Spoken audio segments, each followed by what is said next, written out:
بسم الله الرحمن الرحيم والعصر إن الإنسان لفي خسر إلا الذين آمنوا وعملوا الصالحات وتواصوا بالحق وتواصوا بالصبر. قال الشافعي رحمه الله: لو لم ينزل القرآن ونزلت لكفت، كما أخرجه الآلوسي في مقدمة التفسير. اللهم صل وسلم على النبي وعلى آله وأصحابه وبارك وصل وسلم علیہ. اللہ تعالیٰ نے انسانیت کو قدر و منزلت دی ہے، اور قدر و منزلت کا جو سامان ہے وہ ایمان ہے. ایمان کی وجہ سے انسان بلند و برتر ہوتا ہے. جو عناصر ایمان سے محروم ہو گئے، جیسے فرعون ہے، حامان ہے، قارون ہے، عہد میمون کا ابو جہل ہے، عتبہ ہے، ولید ہے، مغیرہ ہے، جسے صنادید قریش کہتے ہیں. قرآن و سنت میں ان کے ضمائم آئے ہیں، ان کی تقبیح کی گئی ہے.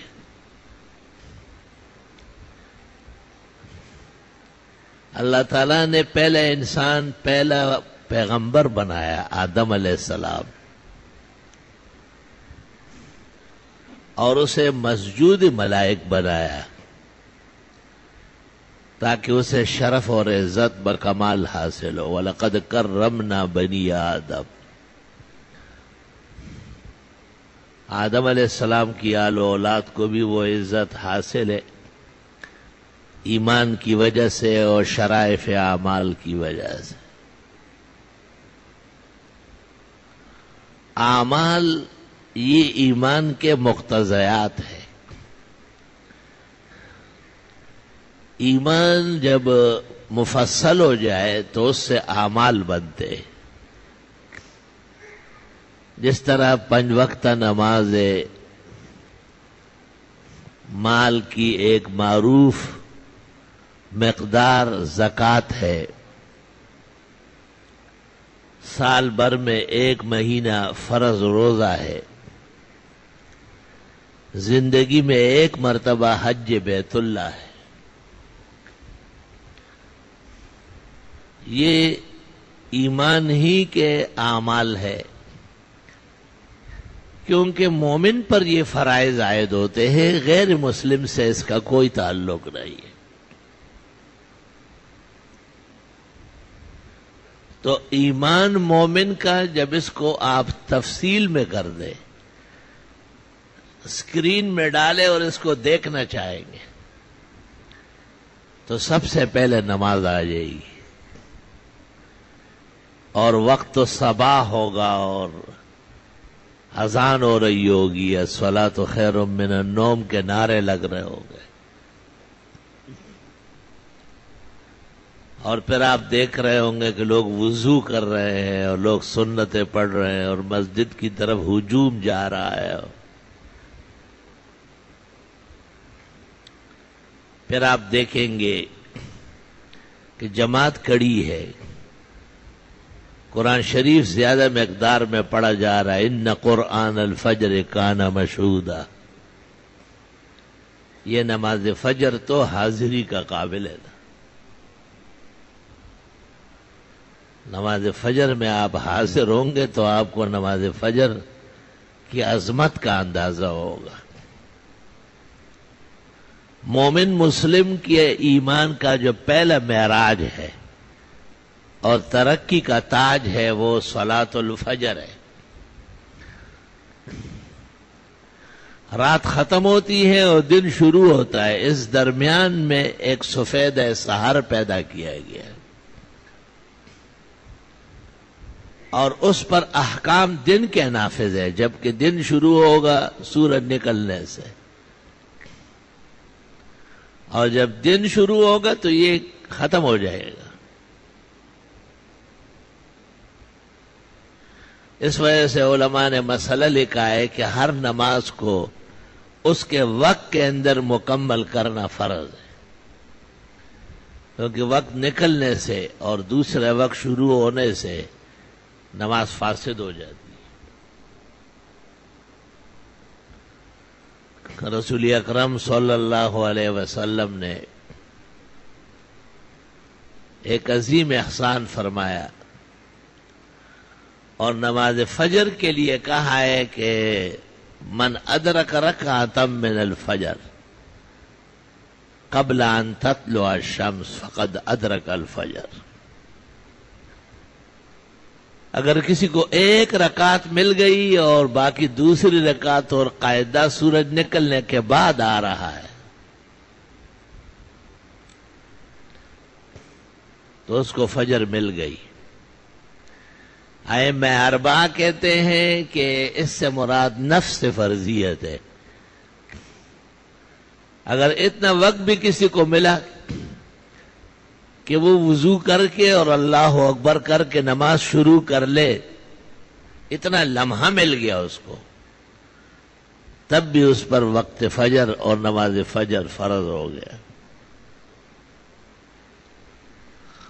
اور یہ مسئلہ پھر مختلفات میں چلا گیا کہ ایک شخص فجر پڑھ رہا تھا اور فجر کا وقت باقی تھا، لیکن جب یہ پورا کرنے لگا تو وقت فجر ختم ہو چکا تھا اور سورج نکل چکا تھا۔ بعض علماء نے اس حدیث کے ظاہر کو دیکھا اور فرمایا کہ نماز برقرار ہے، اور بعض علماء نے اور بہت ساری احادیث کو دیکھا اور انہوں نے کہا کہ نہیں، یہ نماز دوبارہ پڑھ لی جائے۔ خود امام بخاری کی رائے دوسری ہے، جو دنیا حدیث کے سپہ سالار ہے اور امیر المومنین فی الحدیث ہے، کیونکہ وہ ایک واقعہ نقل کرتے ہیں، اور وہ یہ کہ رسول اکرم صلی اللہ علیہ وسلم ایک سفر سے واپس ہوئے۔ آپ کی عادت تھی کہ مدینہ منورہ یک دم نہیں داخل ہوتے، آپ نے منع بھی فرمایا کہ سفر سے فوراً گھر مت داخل ہو، کچھ ٹھہر کر کے اس کے بعد گھر داخل ہو۔ چنانچہ آپ مدینہ منورہ کے باہر اکثر قیام فرماتے،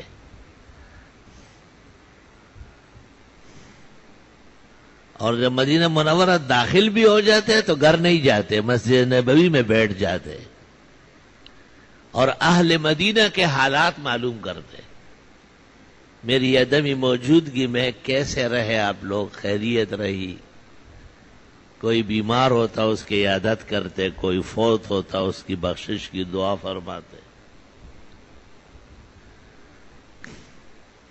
وہاں سے جب اٹھ جاتے تھے تو پہلے فاطمہ رضی اللہ تعالی عنہ بیٹی کے گھر آ جاتے، ایک ہی بیٹی باقی تھی، 3 بیٹیاں اور 4 بیٹے تو فوت ہو چکے تھے، بہت زیادہ اکرام فرماتے تھے۔ اور فاطمہ بی بی کے فضائل و مناقب عجائب و شان ہے، محدثین متحیرون، حیران ہے بالکل۔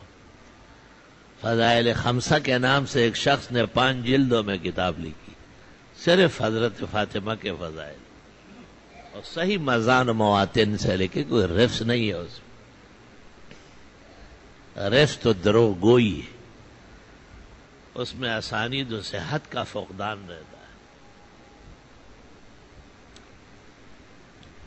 وہاں سے اٹھ کر کے پھر آپ ایک ایک بی بی کے گھر تھوڑی تھوڑی دیر کے لیے خیریت معلوم کرتا۔ اللہ رب العالمین نے ایک طرف آپ کو جن اور انس کا پیغمبر بنایا، حشر و نشر تک آپ کی رسالت کو آفاقی و عالمی بنایا،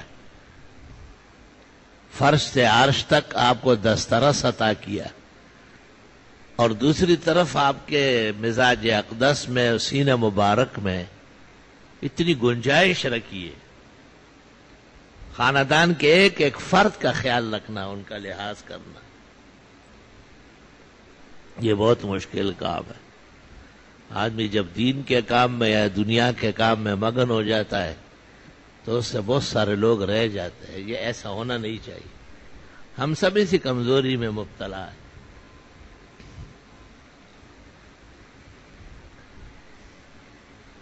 تو اس سفر سے جب آپ واپس ہوئے، محدثین اس کو لیلۃ التاریس کہتے ہیں.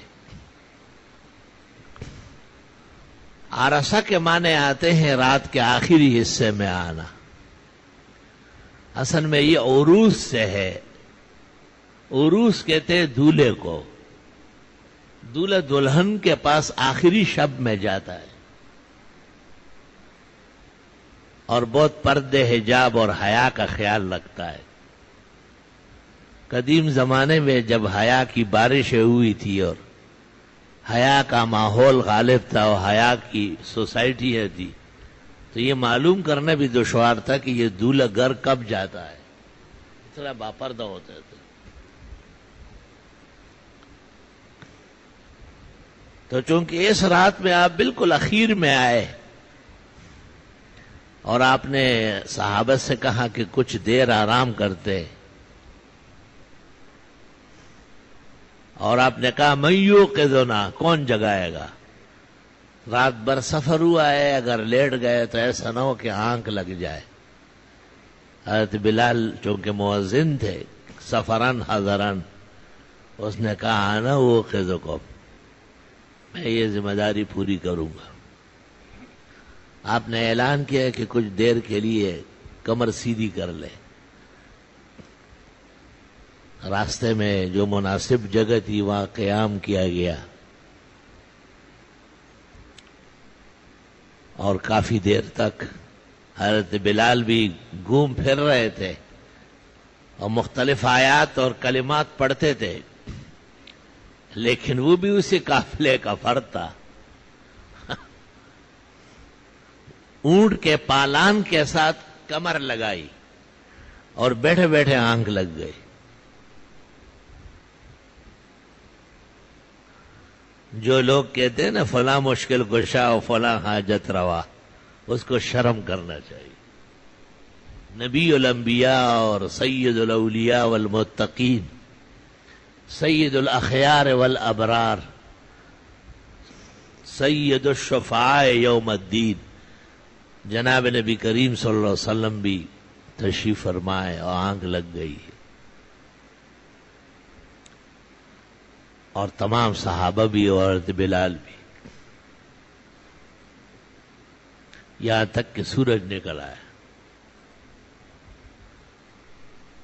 اور کہتے ہیں کہ سب سے پہلے ابو بکر صدیق کی آنکھ کھل گئی تھی، لیکن وہ بڑے رو رہے تھے اور بہت مغموم تھے. زندگی کا ایک صدمہ دیکھا تھا. آج تو مسلمان ایسی پستی میں ہے کہ اگر اس اجتماع سے پوچھا جائے نا کہ تم میں کتنے لوگوں نے فجر جماعت سے پڑھی ہے، مشکل سے جواب قلت میں بھی صحیح نہیں آئے گا. لوگوں پر پستی اور ذلت بہت زیادہ مسلط. یہ کوئی عیش نہیں ہے، نہ کوئی زندگی ہے، یہ نہایت تذلیل کی زندگی ہے. یہ مومن کی فجر غائب ہوتی ہے. لیکن ابو بکر صدیق یہ زندگی میں پہلی مرتبہ دیکھ رہا ہے کہ فجر نہیں ہو سکی اور اس کی جگہ سورج نکل آیا. بخاری میں ہے کہ جب حضرت عمر کی آنکھ کھلی، کان رجلا جلیدا، زور اور آدمی تھے، تو زور سے کہا اللہ اکبر. سارا قافلہ اٹھ گیا. عمر کہاں خاموش رہ سکتے. رسول اللہ صلی اللہ علیہ وسلم کی مبارک آنکھیں بھی کھلی. آپ نے بلال سے پوچھا اے نا انتا، کہاں ہو؟ اس نے کہا مجھے بھی اس ذات نے سلا دیا جس نے نبی کو سلایا. آپ مسکرائے اور اپنا پورا حال بتایا کہ حضرت کافی دیر ٹہلتا رہا اور فرمایا آج وقت طویل ہو گیا. آپ نے کہا ہر تھکے ہوئے آدمی کا وقت طویل ہوتا ہے. اور میں نے بیٹھے بیٹھے پالان کے ساتھ کمر لگائی اور مجھے پتہ نہیں چلا. بخاری شریف میں ہے کہ آپ نے فرمایا کہ یہاں سے روانہ ہو جاؤ، انہا وادی الشیطان، یہاں پر شیطان غالب ہے۔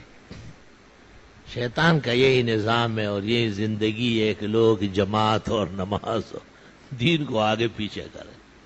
بس وہ آدم کا سجدہ نہ کیا، عمر بھر کا ملعون ہوا، تو مومنوں کے ساتھ اور نمازیوں کے ساتھ ہمیشہ ہاڑیاں بڑیاں کرتا ہے، یہی کام ہے اس کا۔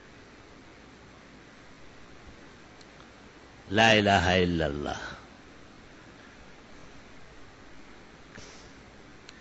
کچھ دیر جب آگے تشریف لے گئے تو آپ نے کہا ٹھہر جاؤ، بس وضو کر لو۔ وضو کر لیا گیا، 2 رکعت سنت پڑھی گئی، باقاعدہ اذان دلوائی گئی، اور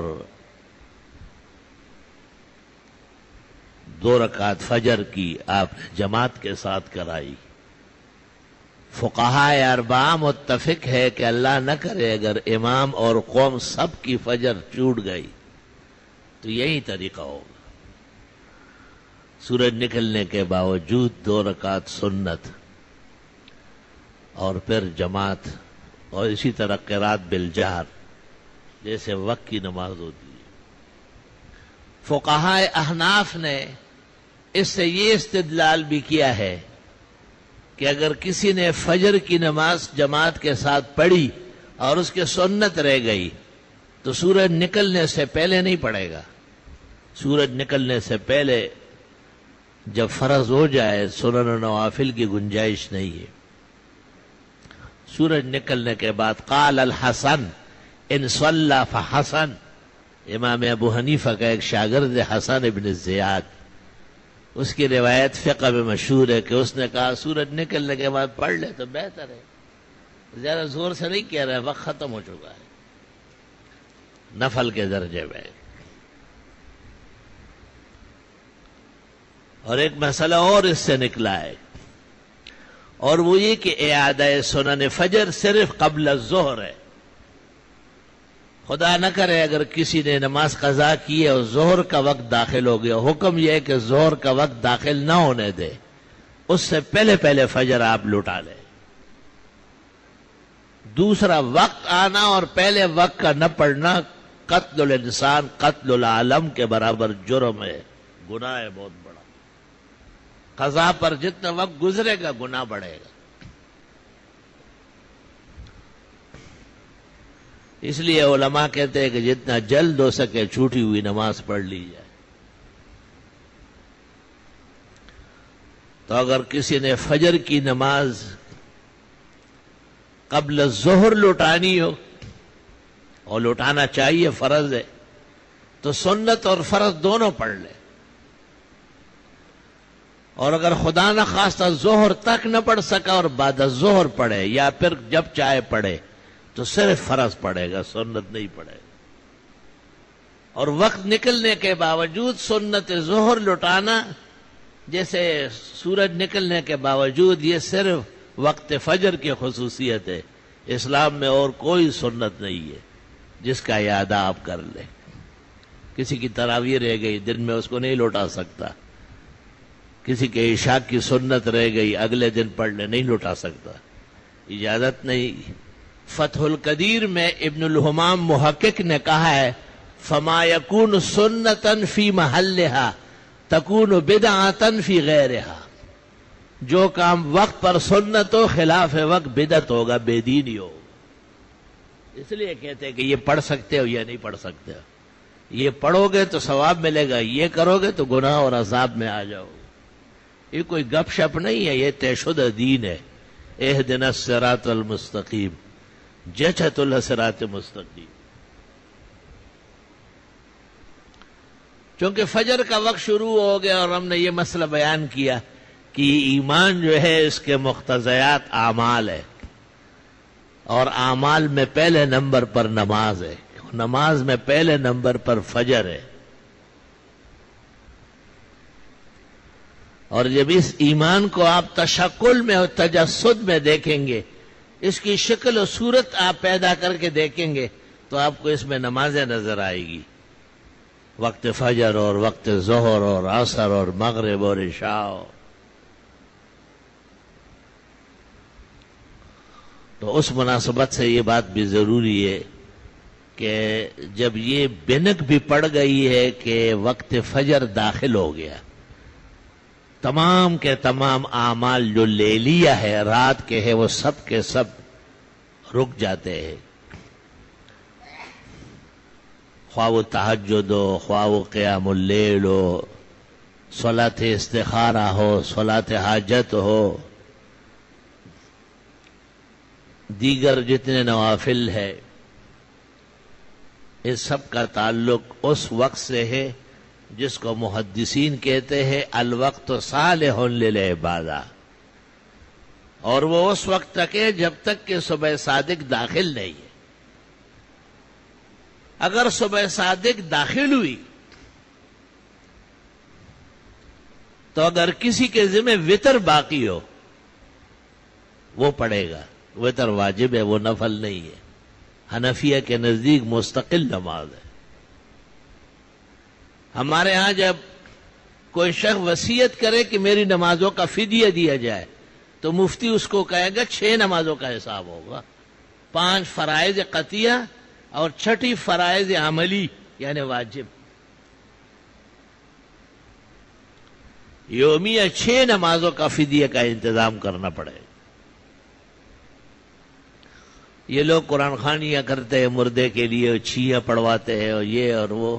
ٹھیک ہے، ہم اس کا انکار نہیں کرتے، اس کے فائدے ہیں، لیکن یاد رکھنا کہ جو اصل مسئلہ ہے اس کے ذمہ جو حقوق اللہ ہے یا حقوق العباد ہے اس کی ادائیگی بہت زیادہ ضروری ہے. ایمان کے بعد جو اہم ترین موضوع ہے اور اہم ترین ذمہ داری ہے مومن کی وہ نماز ہے. یہ پتہ کیا جائے کہ ہمارے اس بیمار، اس مرحوم کے ذمہ کچھ نمازیں ہیں.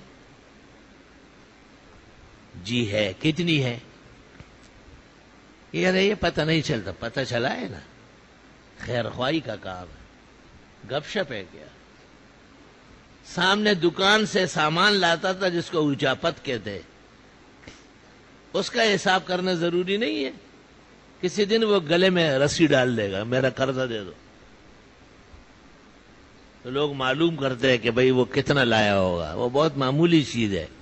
اور اس کے ذمہ جو نمازیں رہ گئی ہے اس کا حساب لگاؤ، منشی رکھ لو، حساب کتاب کے ماہرین سے رجوع کرو، انہیں پیسے دے دو اور اپنے باپ دادے کو چھوڑا لو اور ان کے حسابات لگاؤ.